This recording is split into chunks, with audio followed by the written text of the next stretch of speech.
Hey again guys, it's Insomnia from Untitled, a division of BlenderTek. Welcome to part 7 of the dynamic linked inventory and crafting system. Now that we have the crafting GUI finished, we can start with the logic. So with that said, open up your project. Remember, we are now working in 4.8. Remember our motto, create your way, and let's get started. So a quick review as always. Last time we made it so that, we had our inventory menu, of course, but we also had, when we press the U key, our crafting menu. So we are going to have this all work today. Well, as much as we can anyways. So let's go into our GUI folder, crafting, widget craft main. Let's open up our first person character, just in case, and let's have the crafting folder open because we will need that. And inventory, let's open widget inventory main. We will probably need some logic from there, so let's go to the graph tab and the event graph. So in our craft main widget, I guess the first thing to do would be to get our locked and unlocked recipes populated in their respective scroll boxes that we created as variables. So just like the inventory, we're going to need buttons to go in there or whatever you want, but obviously they need to be clickable. So what we're going to do is, just like the inventory, we're going to go into our crafting folder. We're going to right click, user interface, widget blueprint, and go widget underscore unlocked button. Actually, that's a little too generic. I'm gonna call it widget underscore unlocked recipe. Actually, I'm just gonna go with what I know, recipe button. And so we'll open up the widget recipe button and we'll get rid of the canvas panel. And then, as before, we'll add a scroll box, just like our inventory buttons, and then a button, and then some text. We'll put the text on the left. We'll make it a little bit smaller, so around, I don't know, maybe 16. Yeah, that should work. And we'll make our button invisible, or almost invisible, like 0 to small 0625 or something. Alright, cool. So that should be it for that. We are going to need some logic though. We're going to need onClicked for the button, and the text block is going to be the recipe name goes here plus locked if needed, kind of thing. So we need to create a binding for that. So let's create binding, and this one will be called get recipe name. We'll give ourselves some room. And so for this to work, we need to create a variable. So hit a new variable, and we'll call this crafting main, or sorry, we'll keep it s underscore crafting main for ID. That's just what I called it in my project, just so I can follow along easier. And its type is, of course, structure underscore crafting main. So you could call it that if you wanted. It'll make it easier for me to reference my project when need be. And we'll set that to editable. So what we need to do is grab that variable as a getter, and we want to break it. And then, of course, we want to take its recipe name and just return it. Easy as that. Compile and save, play. Now, we haven't populated, so that's not going to do anything yet. So, of course, we need to populate our recipes. But we know that that should at least get its name. So, that is bound. Now, the button, so that's, well, yeah, the button, we need an onClicked event so that when that recipe is selected, it shows its details and then lets us craft it if we want. So we need an onClicked event, so hit the plus sign next to onClicked with the button selected in our recipe button widget.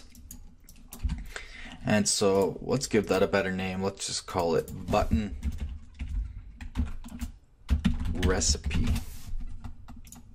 Alright, so on clicked button recipe, we need to start off by creating a memory reference to the crafting menu. There's other ways to do this, but I find it to just be the easiest. We want to get all widgets of class. We want to find widget underscore crafting menu. So widget craft main. And if you find that things aren't working, try unchecking top level only, but in our case that should work until we make major modifications.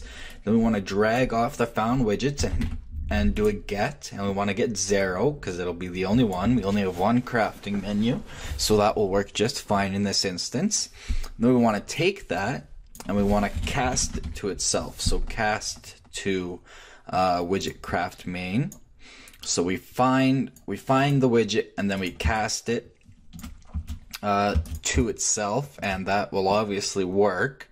So what we want to do is we want to promote that to a variable. So right click, promote to variable, which we will call found underscore widget underscore craft menu. Alright, so basically here we are, like I said, just getting a memory reference to the crafting menu. And like I said, there's other ways to do this, but that's just the one I decided on. And then on our next one, we need to basically, I guess what we need to do first is on construct. We need an on construct event. On construct event construct, sorry. So when the widget's constructed, so when we make a recipe button, what we need to do is we need to do some casts. And some people don't like casts, but it's been benchmarked that casts are very performance efficient. So we need to cast to first person character or whatever character you are using, and the object you want to cast is get player character, obviously. As first person character, we want to promote that to a variable that we'll call 1pcar. That's for reuse. So this is data communication to first person character and reuse. And so now that we have that casted, we can go over here back to our button event, and we can take our first person character and we can do a getter, and off of that we can get recipe selected first person. So that'll get the recipe that's currently selected. Sorry, I'm thinking wrong. Delete that. We need crafting recipes, and we need an array of them in our first person character. We don't have them. So to fix that, we need to do a very important step. In the first person character blueprint, we need to go to our event graph, and that one that we created over here, let's select all that and comment that. Let's call that open /close /toggle crafting menu. But what we need to do to create that array I was talking about is in our first person character under event begin play, so just hold down P and click. If you don't have one already, it'll create one. Otherwise, go to your event begin play. And what we want to do is we want to make a new function. So a new function, let's call it setup crafting, or let's call it setup recipe array. And go back to our event graph, and we want to call that right when we begin play.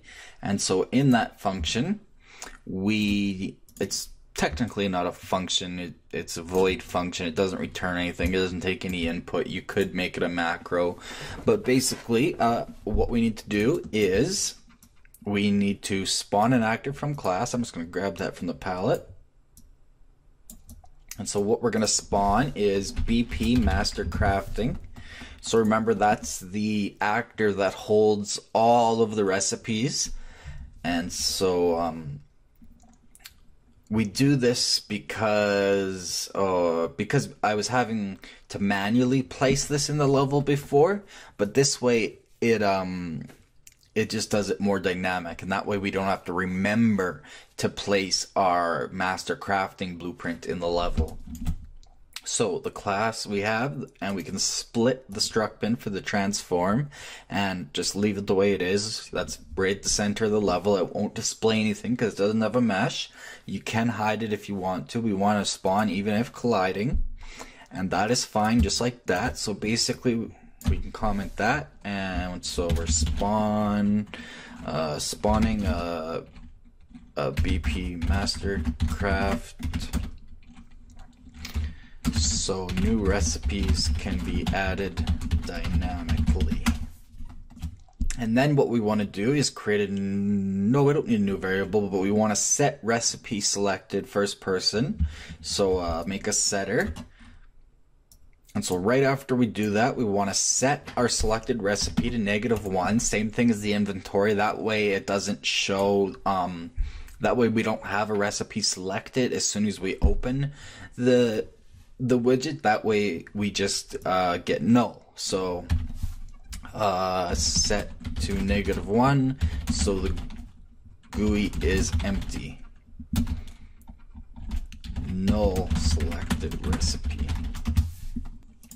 And then we want to do a get all actors of class, and yes, that is performance heavy, but we're only doing it once, so whoops, not cast. Get all actors of class, and that class is our BP Mastercraft. And technically I guess this could have an input, but anyways, BP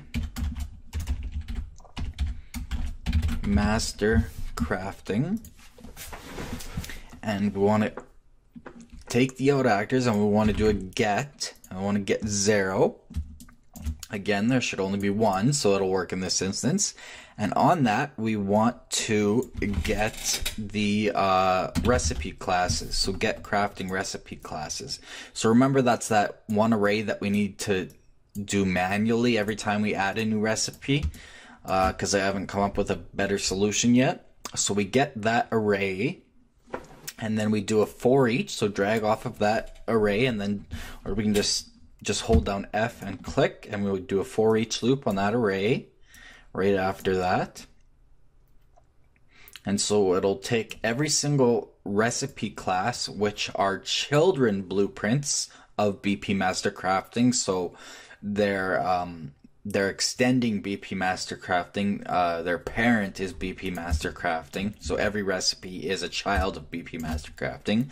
But anyways, so what we want to do is we want to take the array element, which would be a class, so that's every single recipe, and we want to spawn an actor from it. So we want to spawn actor from class. In our loop body, the class is the array element. Again, we can split the transform struct, and we want spawn if colliding, and so that'll spawn all the recipe actors right in the center of the level. Again, they'll be hidden because they don't have meshes, they're just recipes, they're just data. And then we take that return value, so the spawned actor, and we want to add it to an array.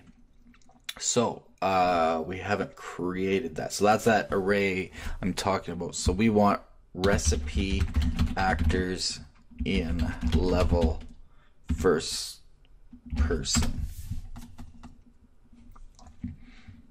and that will be of the type, BP Mastercrafting. However, it'll be the actual spawned one, the actual actor, and it'll be an array. So we want to take the return value and we want to add to it. So we will we'll do a getter for the recipe actors in level first person, and then we just want to do an add, and we want to add the return value. So what we're doing here is right here we are getting BP Mastercrafting. There will should only be one, blueprints master,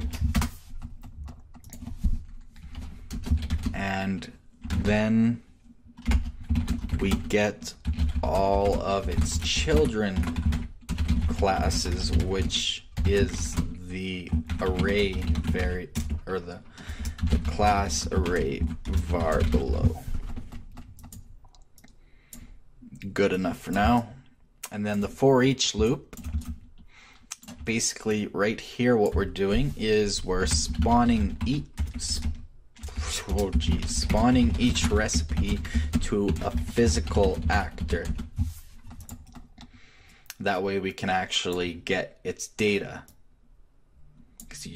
Because if it's not in the level, we can't access its data with blueprints. At least not at this point. Or not easily anyway. I haven't come across a way that really works.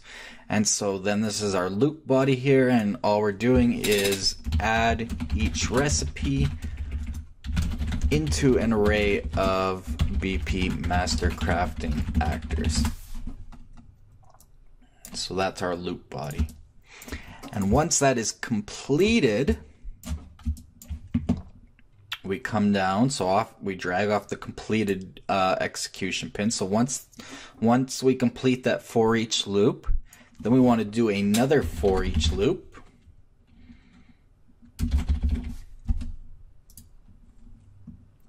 And so for each of those, so I'm just going to take the recipe actors and level the first person and connect it right up there.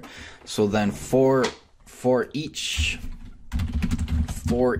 recipe that is now data accessible, it's in memory, it's in the level, what we want to do is we want to drag off array element, and we want to get its data. So get crafting recipe, so that gets its details. So if I was to break it, which we need to do, that's all of its details. So we're going to leave that broken. And then the loop body, we want to we add item ID here. So I don't know if that's needed exactly, but since it works well in the inventory, I added it just to be safe.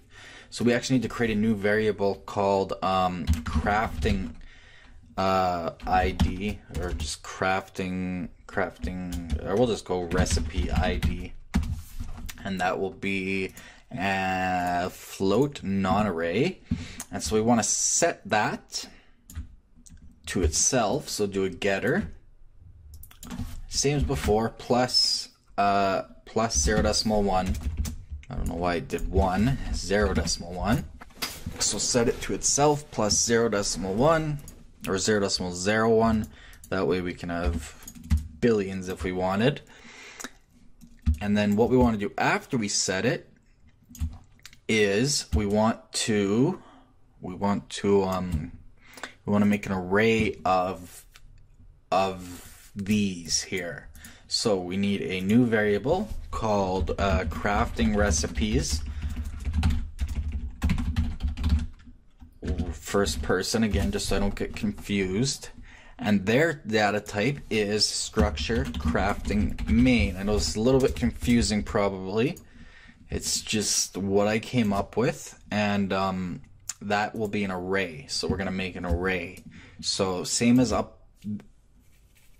top where we did it for the actual physical actors, now we're doing it for all of its actual data for each physical actor. So we want to do a getter, and then off of that we can drag and we can type an add. We want to do an add array right after we set. And what do we want to add? Well, we want to add all this data. So we want to make a structure crafting main. And then just as before, we just connect everything up. And the recipe ID, that goes into item ID. What we're doing here, like I said, for each recipe that's now data accessible, we're creating an ID for it as a safety measure. and we are basically just making an array of structure underscore crafting main structures so their data can be accessed on a per class indexed basis.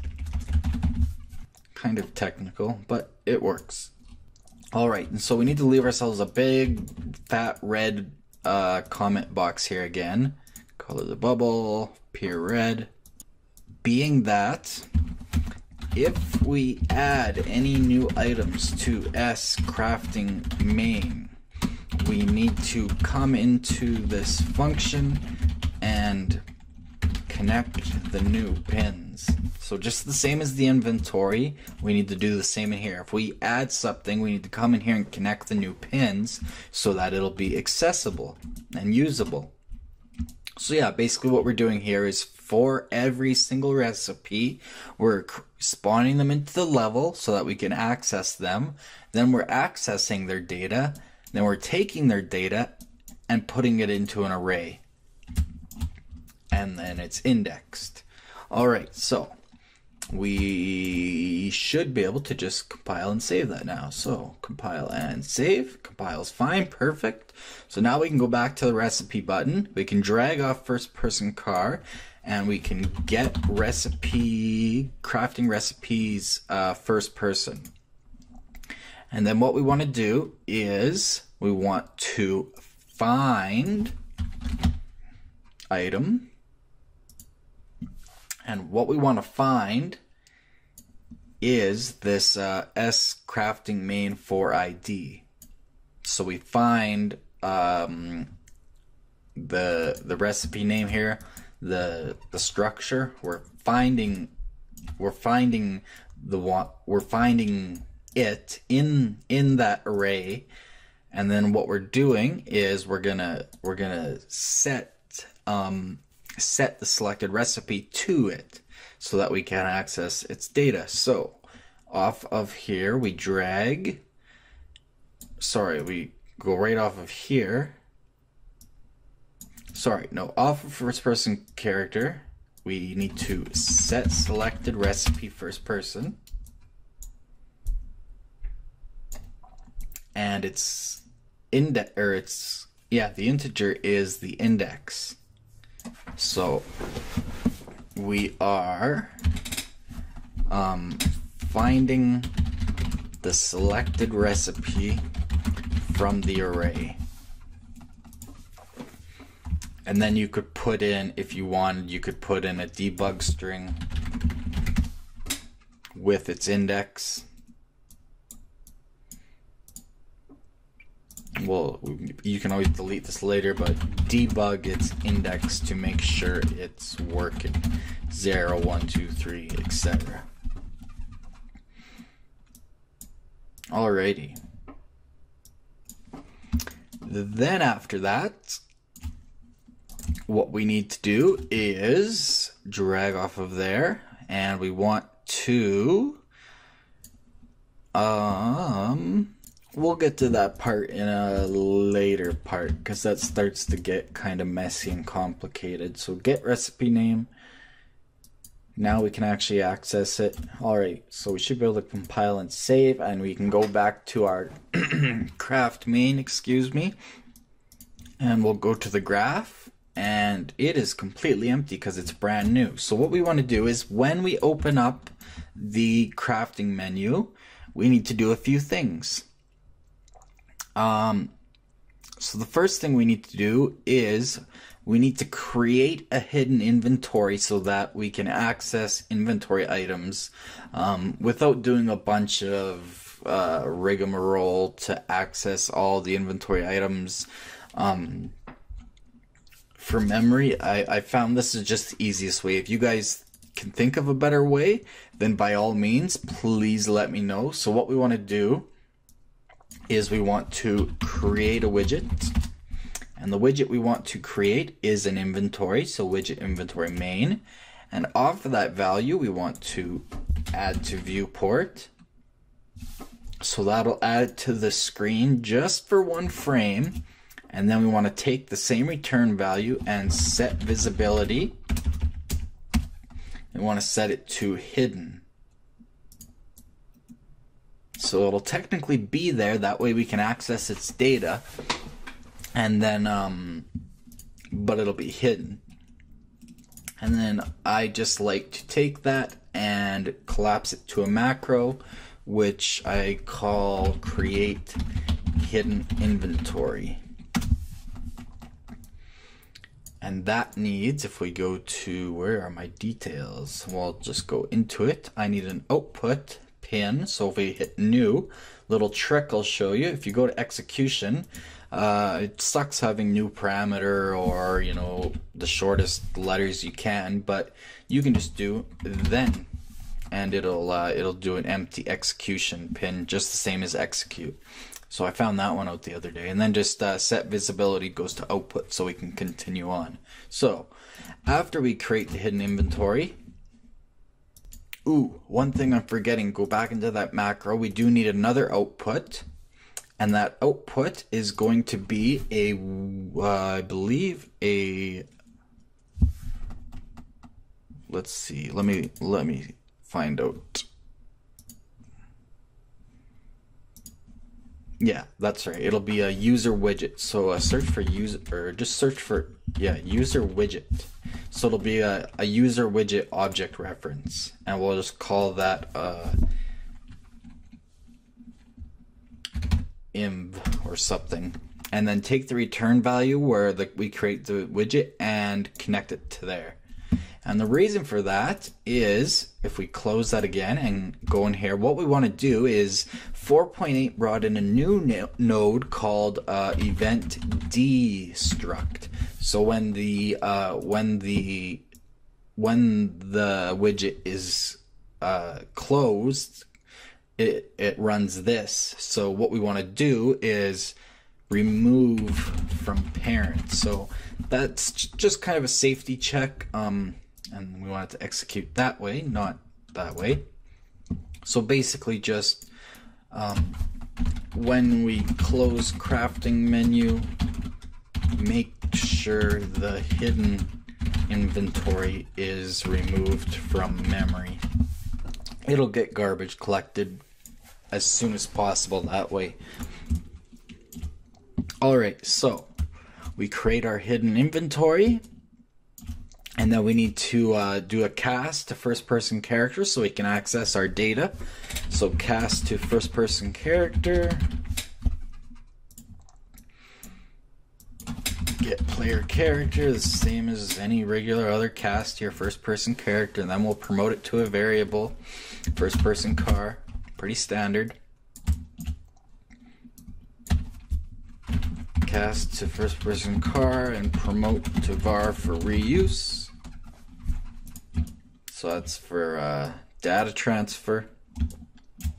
So then what we need to do is a couple of things. I found that they need to be in a specific order. We need to populate the items we have from the inventory, and we need to populate the recipe list. So let's start with populating the recipe list. So let's just make a new macro called populate recipe lists. And again, these, I'm not making functions because these don't have any outputs or anything, just input and output. So input, execute, output, execute. Execute is the first one. Second one is then.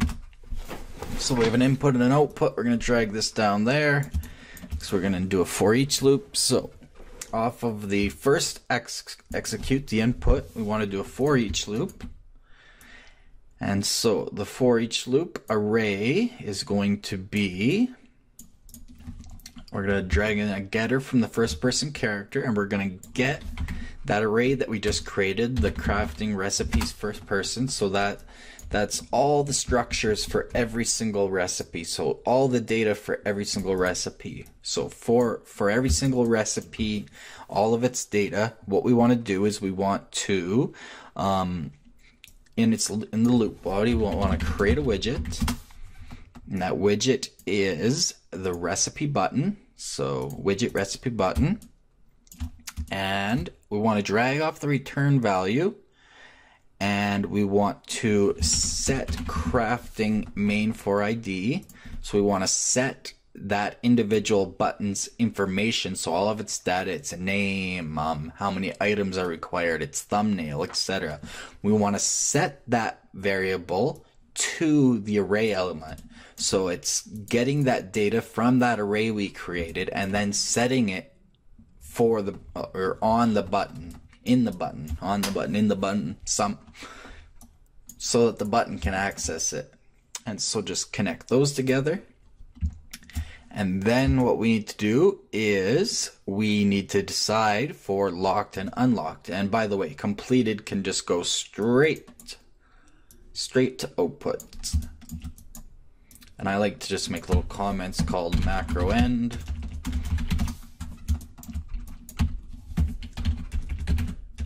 Macro start.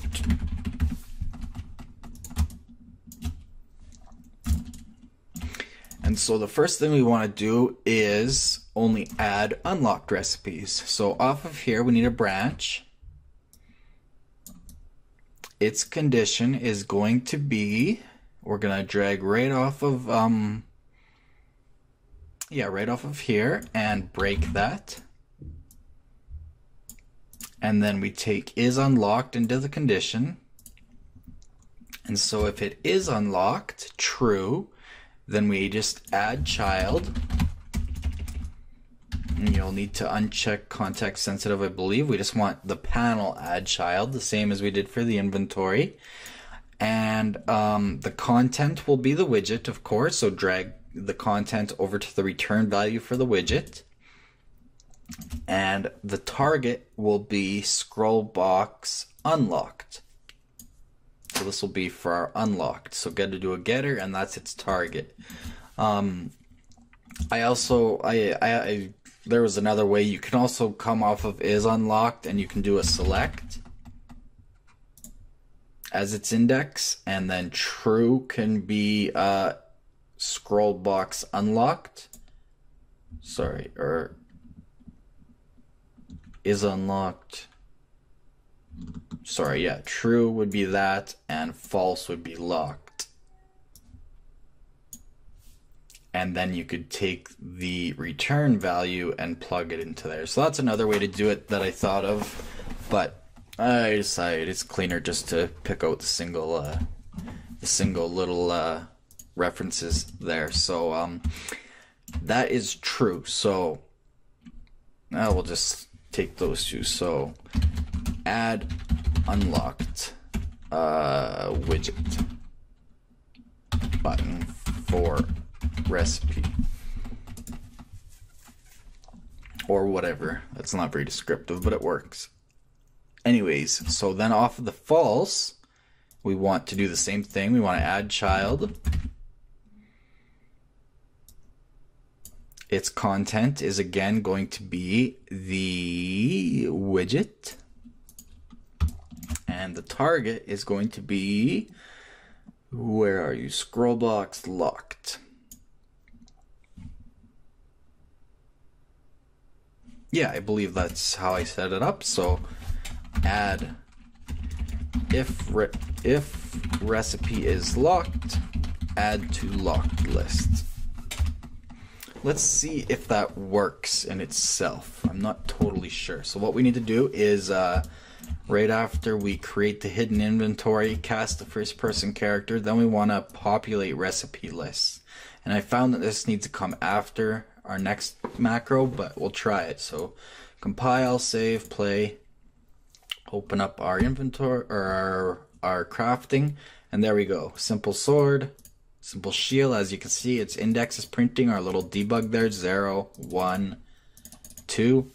You can see locked and unlocked. So that works. That's great. Perfect. So comment that populate locked unlocked recipe list. Cool. All right. So then after that, I guess we need to what should we do next?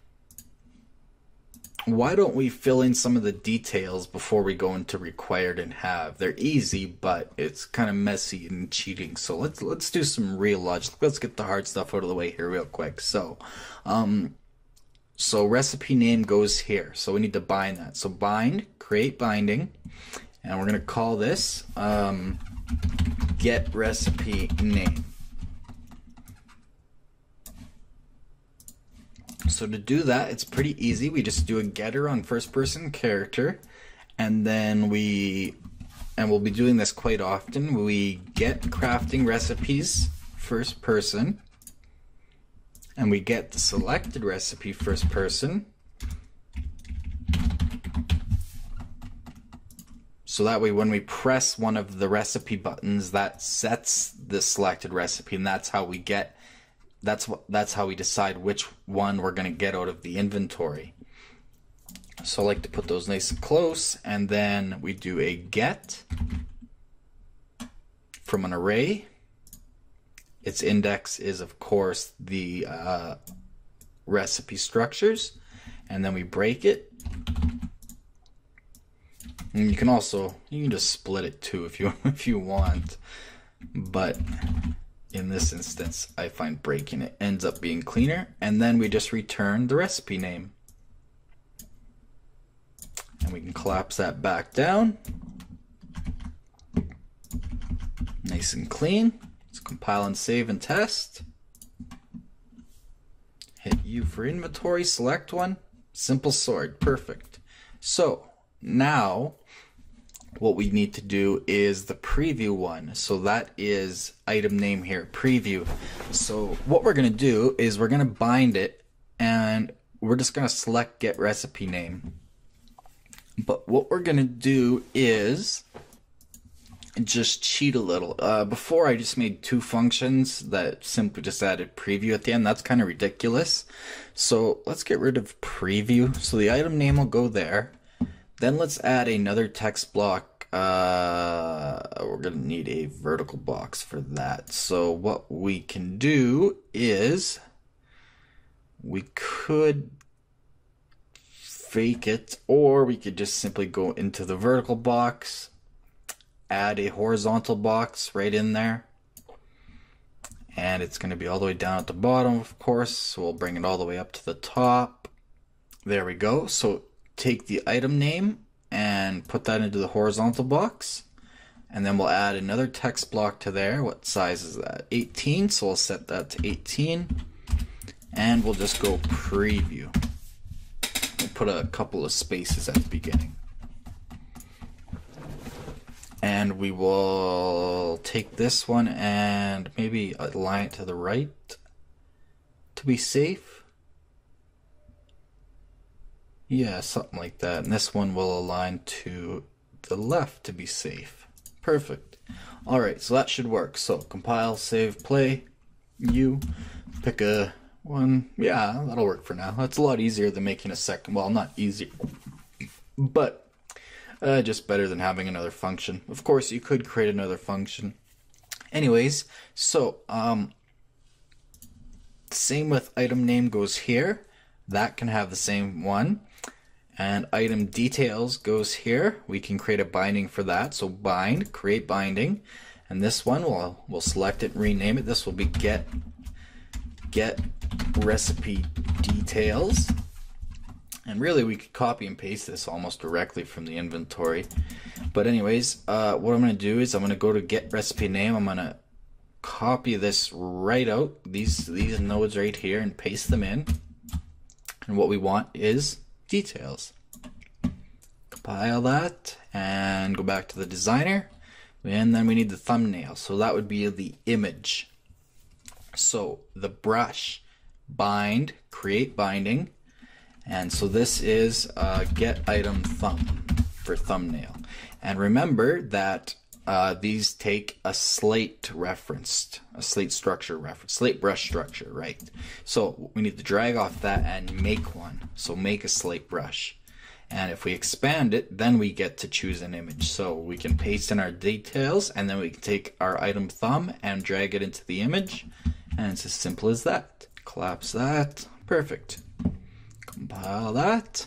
Cool, so I think we got everything. So when we select a recipe, all of its details come up. Perfect. So just required and have items is what we need next to fill in all of the visual stuff. Now if we go back to widget recipe button, we know that the index was working, so we can delete that. That was just a debug. We know that that worked.